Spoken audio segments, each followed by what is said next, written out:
I'm 24 right now, and my quarter life crisis hit me like a truck in September of 2024, and I can tell you I passed very rough months since then. And in the worst days, I remember that I come back from my job and being so sad, depressed, and nihilistic, and unmotivated that I could only lay down on the floor of my room and start staring at the ceiling. That's the only thing that I was able to do when I came back home. And I remember sitting in my room and crying because I felt like I wasted years of my life doing a degree that I find out don't really care that much about, and I was thinking about how little I have achieved compared to other my peers that seem to have much better than me in sports, in relationships, and from an economical and financial standpoint. And it was a year and a half full of changes in my existence. Because in the last year and a half, I'm talking about late 2023, since now I graduated from university. I left my old group of friends from high school. I kicked out my father out of my home, and soon I have to start a new job as a physical therapist that will basically let me stop doing practicing the sport that I've done since I was 7 and was a serious part of my life. I felt that was the only thing, one of the few things that make me truly feel like life was worth living, and I had to stop doing that because of new job. I have to explore new possibilities, so I have to get out this thing for now. And everything around me changed significantly, and it was difficult for me to adapt to the situation. I was firmly attached to my old life and to my old lifestyle. By the way, I was very happy in the last years of university. I was very, very happy. And since the condition around me changed, and I was so condition around me changed, I couldn't see new possibility for me. I couldn't see any new options for leading a fulfilling and meaningful existence. I was so hopeless and nihilistic because I was firmly attached to what was my old condition, what was my old life, that I couldn't see nothing new that could bring me joy. And this attachment is what gave me the suffering. The conditions that I was attached to, which was the condition of my old life, was what brought me this big suffering in this period. And I was stuck. I was stuck thinking about the future and how grim it looked without judo, my old sport, with a job that I don't enjoy, which is working as a physical therapist in a retirement home, and having responsibilities right now because I'm a man right now. I have to build a future. I have to provide for my family. I have to be the fucking man of the house. So it's hard when you're just becoming 20 and you have to carry all of this thing over your shoulders. But the moment that I've let go the attachment to my past life and start to focus on the tiny little steps in front, instead of thinking about the far future, and start to think about the tiny little steps in front of me, I became mentally healthier. And the truth is that right now I'm not pretending that I know where my future will lead me. I have no idea where my future will lead me, and that's okay.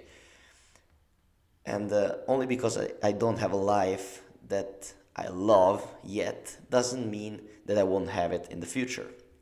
And the fact is that right now I'm out of education from 1 year, okay? And in school and education, I say university, it's easy because you have a laid down path for you. First of all, you do an entry test, something like that. You participate to the lectures, you study for the exams, you do the exams, and you repeat the cycle of studying, attending the lectures, and passing the exams until you graduate. It's very easy. You have you already have a lot of goals that are set for you. It's very easy. But reality is that when you're out of school, you're out of university, it's much more different. You don't have a clear path. You don't have clear goals and assigned to you, and there are no exams to study for. It's you who gotta determine what you want to learn, which challenges you want to face, And that's very scary to handle because it's a big responsibility. You gotta now, for the first time in your life, you gotta choose for yourself. And of course, it's very difficult. Right? You're pressing a difficult time right now, as I'm doing, because for the first time, you're choosing for yourself what you want to do truly. And the first time you ever done that, and the first time you ever do anything, it's very, very unpleasant and difficult. And I'm talking about that because more and more men and women in their 20s are facing anxiety towards the future. They are feeling hopeless, powerless, unstable, frustrated with their current situation. And even the biological transition between the childhood and the adult life comes with increased amount of responsibility and radical life changes, like it was in my case, that twist completely the life that you had before. You have breakups, you move up to a new city, you starting your first job, or you feel stuck in a situation that you don't enjoy anymore, or that is not suited with what you really want to do from the inside. And these are the external triggers of a quarter life crisis. And the quarter life crisis could be also start by internal triggers like commitment to purpose. You have something that you want to dedicate yourself to, and you're not doing that. That's cause you this feeling of uncomfortable feelings of anxiety. Spiritual awakening, for example, you start to introspect yourself. You start to see who you truly are, and you understand that who you truly are from the inside is not matching your action in the outside world. So this mismatch between internal and external identity is what caused the quarter life crisis. And it could be a really stressful moment. I told you that sometimes I never was really, I had tough periods, okay, of course, but I've never laid down on my floor and just started looking at the ceiling for hours because I was so unable to move my body. I was so directionless and hopeless that I wasn't even able to move myself. The first time that I really gone to therapy, because I need that shit in order to get out of it. And it could be a really stressful moment, I get it, but it's a necessary process for something better. Because the term crisis comes from the Greek word krisis, which is K-R-E-S-I-S, and then can be translated as choice or separation. And it's the separation between a life lived according to social expectation and life lived according to one internal compass. And the switch from external elements of motivation, so you have this external thing that you have to look for, like, oh, I have to please my parents, I have to please my peers, I have to do what society expects from me to do, to internal elements of motivation. So what is your purpose? What are the things that make your life worth living, or things that are autotelic, things that you want to master, become good at, and you want to feel auto-determine yourself. These are the internal elements of motivation. And the fact is that quarter life crises come with specific steps that need to be fulfilled in order to overcome it. The problem is that a lot of people get stuck in one of these phases, especially in the second, and suffers because they can't get out of it. So let's explore different stages of quarter life crisis and what they are characterized by. The first stage is feeling stuck in a commitment, like a relationship, a job, or a major that you don't really enjoy. For example, there is something that the person is not getting, or sorry, I had a script and it's difficult for me to record and reading the script at the same time. I have like my eyes like that. So basically what happens in the first phase is that you have a kind of commitment that you don't enjoy anymore. There is this relationship that you don't want to stay in. There is this job, like it was in my case, that you realize that it's not what you really want to do, and you need to build a better future for yourself because you don't really have that much time. And Or it comes with a major. For example, you're in the middle of a long major and you realize, oh shit, I don't really enjoy this thing. It comes with the realization that what you have right now and it's not what you want to have in the future. But it seemed like very hard to get out of the situation and changing things.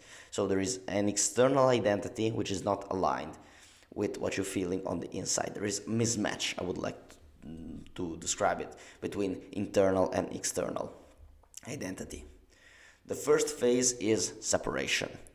The phase of separation is the very rough phase of what I passed in the last months, which was high oscillation between emotions like shame, confidence, hopelessness, and euphoria. It was very crazy. I remember in this past months, I described them as very depressing, but the truth is that some days I felt down, like I was the most miserable, useless piece of shit on the planet. And the next day I could wake up and feel like I could put my balls in the face of a crocodile and nothing will ever happen to me. So I have this big oscillation of my self-efficacy and self-view of myself. Some days I felt like shit. Some days I felt like the baddest motherfucker in the world and I couldn't conquer everything. One day I felt like a miserable worm. The next day I felt like Genghis Khan. It was very weird situation. This is also characterized by use of substances or addictive behaviors like binge drinking at parties, smoking weed, playing video games for extended hour, and participating to extreme activities. Luckily, I skipped this part because I'm very aware. I have experience about friends and people around me that are using drugs, that are using very addictive and bad behaviors in their lives. So I'm very aware of this stuff and try to avoid that as much as possible. During the second phase, the individual refuse and reject his or her life mentally and sometimes physically checking out.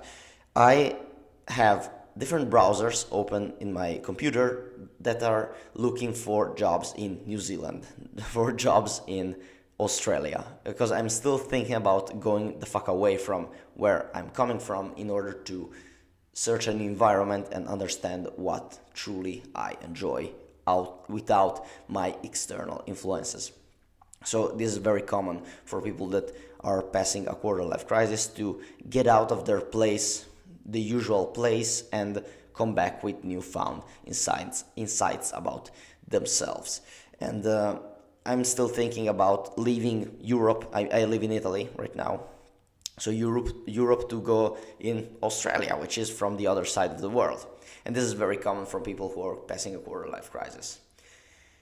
This phase is particularly rough, and that's the phase where people get usually stuck, because what you experience during this phase is an identity gap. So you're rejecting your old identity, but you haven't found a new identity yet. So you might be tempted to come back to your old life because of that. And I can tell you, it's very related. I took this information from academic articles, but I can tell you it's very relatable, especially for me. I feel like I don't really know who I am. I lost my identity, which was my sport, and right now I'm not doing my sport anymore because of new job responsibilities, and I don't really understand who I am.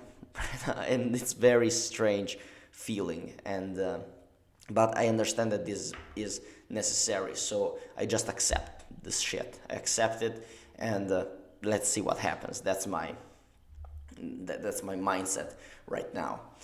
After that phase, which is the phase when you separate yourself from your old identity, you experience this identity gap.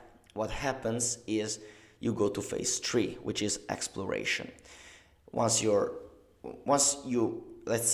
the cup is empty, the cup of your identity, you can fill that with other stuff. You can try different things. You can start to see other activities, see other type of career opportunities, see new relationships or hobbies or whatever. You start to explore different stuff and you see if that can stick. You try to build new sense of identity based on your natural talents or inclination. And once you have build a new sense of identity, once you have truly understand who you are, what are your intrinsic triggers of internal motivation, what are the things that you truly enjoy doing and you want to keep doing in the future. Once you have new goals, new purpose, based not on external validation, but on the things that are truly true for you, you can start to shift to, not start to shift, you can start to rebuild your external existence according to what you feel on the inside. And this is the stage 4, which is rebuilding. You can craft and adapt your external life, so you decide where you want to live, what career you want to do, with who you want to pass the rest of your life with, if you want to have a long-term partner, and you start to build all of that things over time. And this is how the quarter life crisis have his resolution. And it's very stressful, and no wonder it's a very stressful process, because what happens is you have to basically crush your identity and start to rebuild it from there. It's a process not so much far from death, not a physical death, but it's a metaphysical death. You get the idea of your old self has to die in order for the new self to be born. It's kind of, if you think about it, very biblical story. It's nearly a biblical story, because you die and you resurrect as a better human being. You are kind of like a newfound Jesus, but maybe I'm yapping too much about it. And the fact is, these stages are necessary in order to create a life that your soul truly desires. And unfortunately, most people remain stuck without getting to the end, because they think there is something wrong with them when they're passing these stages. They think, oh man, I should be so wrong, I should be so messed up. Look at the other people, they are doing so well. When in reality, kind of half of them are still feeling the same things that you are feeling. And the fact is, if people in their 20s are not passing this type of introspection, this type of crisis right now, it's likely that they're gonna have this period in the future with a midlife crisis. So you're probably going to experience this thing anyway, so it's better to experience that now that you're in your 20s. You have more possibilities, you can take more risk instead of your 40s or your 50s. That's much worse. Okay, as I said, if you're passing a quarter life crisis and you feel stuck, you feel hopeless, nihilistic, directionless, whatever, let me tell you, you're not alone. You're not alone. This is increasing in our generation, which is Gen Z. I was born in nearly 2000. I believe this is Gen Z, basically. I was born in 2001. For our generation, this is the big problem that we have, and no one is really telling us about that. No one is really talking about what you need to navigate this world, because for our parents it was easy. You just go into education, take a good degree, you will get a good job, and you get retired by 65. We know for how the trend that the economy has right now, that it's impossible. It's impossible to do that in the US, in the UK, in Europe.